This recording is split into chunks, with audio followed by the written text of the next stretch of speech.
ಹರೀಶ್.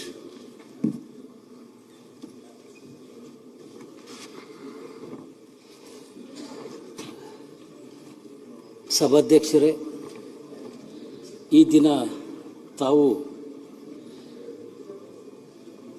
ದಿವಂಗತ ಶ್ರೀ ಅಪ್ಪಣ್ಣ ಹೆಗ್ಡೆ ಮತ್ತು ಶ್ರೀ ವೈ.ಎಂ.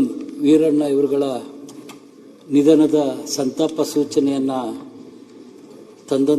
ಸದನಕ್ಕೆ ತಂದಂಥ ಈ ಸಂದರ್ಭದಲ್ಲಿ ಅಪ್ಪಣ್ಣ ಹೆಗ್ಡೆ ಅವರ ಬಗ್ಗೆ ಅಷ್ಟೊಂದು ಮಾಹಿತಿ ಇಲ್ಲ. ಆದರೆ ಸನ್ಮಾನ್ಯ ಶ್ರೀ ಯಜಮಾನ್ ಮೋತಿ ವೀರಣ್ಣ, ವೈ.ಎಂ. ವೀರಣ್ಣನವರು 83ರಲ್ಲಿ ದಾವಣಗೆರೆ ನಗರಸಭಾ ಸದಸ್ಯರಾಗಿ ಸೇವೆಯನ್ನು ರಾಜಕೀಯ ಕ್ಷೇತ್ರದಲ್ಲಿ ಪ್ರಾರಂಭ ಮಾಡಿದಂಥವರು. 2 ಬಾರಿ ದಾವಣಗೆರೆ ನಗರಸಭಾ ಸದಸ್ಯರಾಗಿ ಇವರು ಸೇವೆಯನ್ನು ಮಾಡಿದರು.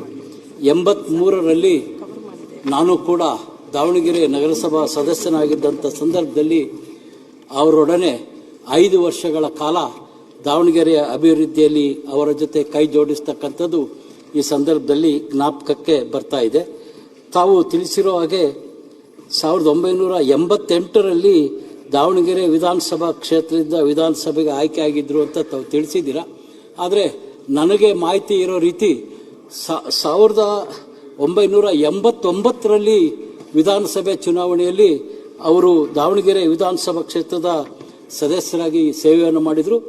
ಅವರೊಬ್ಬ ಯಾವತ್ತೂ ಕೂಡ ಕಾಂಗ್ರೆಸ್ಸಿನ ನಿಷ್ಠಾವಂತ ಕಾರ್ಯಕರ್ತರಾಗಿ ಅವರು ಕ್ರಮೇಣ ವಿಧಾನಸಭಾ ಸದಸ್ಯರಾಗುವ ಒಂದು ಮಟ್ಟಕ್ಕೆ ಬಂದರು.